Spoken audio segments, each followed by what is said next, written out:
पौराणिक ग्रंथों में सोमवार व्रत के महत्व का वर्णन कथा के जरिए किया गया है।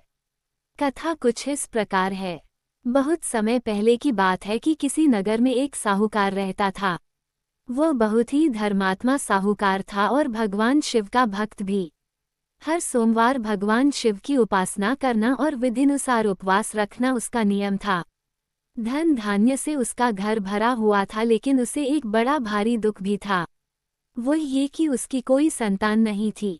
एक दिन क्या हुआ कि माता पार्वती उस शिव भक्त साहूकार के बारे भगवान शिव से बोली कि यह तो आपका भक्त है, बड़ा धर्मात्मा भी है, दान पुण्य करता रहता है, इसकी आत्मा भी बिल्कुल पवित्र है, फिर आप इसकी मनोकामना को पूर्ण क्यों नहीं करते।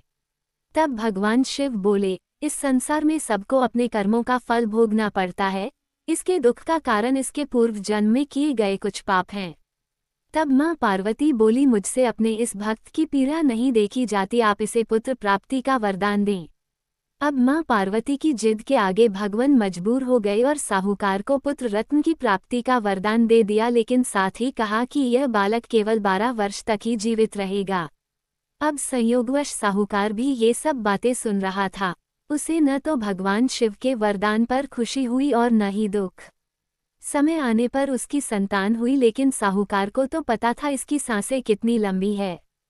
फिर भी साहूकार ने धर्म कर्म के कार्यों को जारी रखा और थोड़ा बड़ा होने पर लड़के के मामा को बुलाकर उसके साथ काशी शिक्षा पाने के लिए भेज दिया।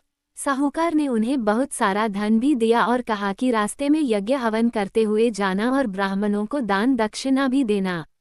साहूकार के कहे अनुसार वे रास्ते में सच्चे मन से यज्ञ हवन करते हुए जा रहे थे कि रास्ते में एक नगर में राजा अपनी कन्या का विवाह करवा रहा था। वहीं जिससे कन्या का विवाह तय हुआ वह एक आंख से काना था और इस बात को राजा से छुपाया गया था। पोल खुलने के डर से लड़के वालों ने मामा भांजे को पकड़ लिया और भांजे को काने दूल्हे के स्थान पर मंडप में बैठाकर शादी करवा दी गई। अब लड़के ने मौका पाकर राजकुमारी के दुपट्टे पर सच्चाई लिख दी, जिससे बात राजा तक भी पहुंच गई। उसने अपनी कन्या को न भेजकर बारात को वापस लौटा दिया। उधर मामा भांजा काशी की ओर बढ़ गए। अब लड़के की शिक्षा भी संपन्न हो गई और उसकी आयु भी 12 वर्ष की हो गई। शिक्षा पूरी होने के कारण उन्होंने काशी में एक बड़े यज्ञ का आयोजन किया, लेकिन लड़के की तबीयत खराब हो गई तो उसे मामा ने आराम करने के लिए भेज दिया। चूंकि उसका समय पूरा हो चुका था, इसलिए लेटते ही लड़के की मृत्यु हो गई। भांजे को मृत देख मामा की हालत खराब, वह विलाप करने लगा। संयोगवश भगवान शिव और मां पार्वती वहीं से गुजर रहे थे। इस रुदन को देखकर मां पार्वती से रहा नहीं गया और भगवान शिव से अनुरोध किया कि इसके दुख को दूर करें। जब दुख का कारण भगवान शिव ने देखा तो कहा कि यह तो उसी साहूकार का लड़का है जिसे मैंने ही 12 वर्ष की आयु का वरदान दिया था, अब तो इसका समय पूरा हो गया है। तब मां पार्वती जिद पर अड़ गईं कि इसके माता पिता को जब ये खबर प्राप्त होगी तो वे बिल्कुल भी सहन नहीं कर पाएंगे, अतः आप इस लड़के को जीवन दान दें। तब भगवान शिव ने लड़के को जीवित कर दिया।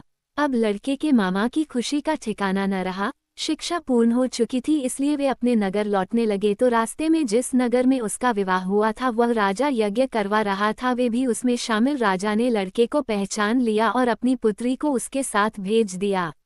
उधर साहूकार और उसकी पत्नी अन्न जल छोड़ चुके थे और संकल्प कर चुके थे कि यदि उन्हें पुत्र की मृत्यु का समाचार मिला तो वे जीवित नहीं रहेंगे। उसी रात सपने साहूकार को भगवान शिव ने दर्शन दिए और कहा कि हे भक्त, तुम्हारी श्रद्धा व भक्ति को देखकर सोमवार का व्रत रखने व कथा करने से मैं प्रसन्न हूँ और तुम्हारे पुत्र को दीर्घायु का वरदान देता हूँ। अगले ही दिन पुत्र को देखकर खुशी के मारे उनकी आंखें झलक आई और साहूकार ने भगवान शिव व माता पार्वती को नमन किया। कुल मिलाकर कथा से सबक मिलता है कि व्यक्ति को कभी भी धर्म के मार्ग से नहीं हटना चाहिए, क्योंकि भगवान भक्त की परीक्षा लेते रहते हैं। सोमवार का व्रत करने व कथा सुनने पढ़ने से व्रती की मनोकामनाएं अवश्य पूर्ण होती हैं।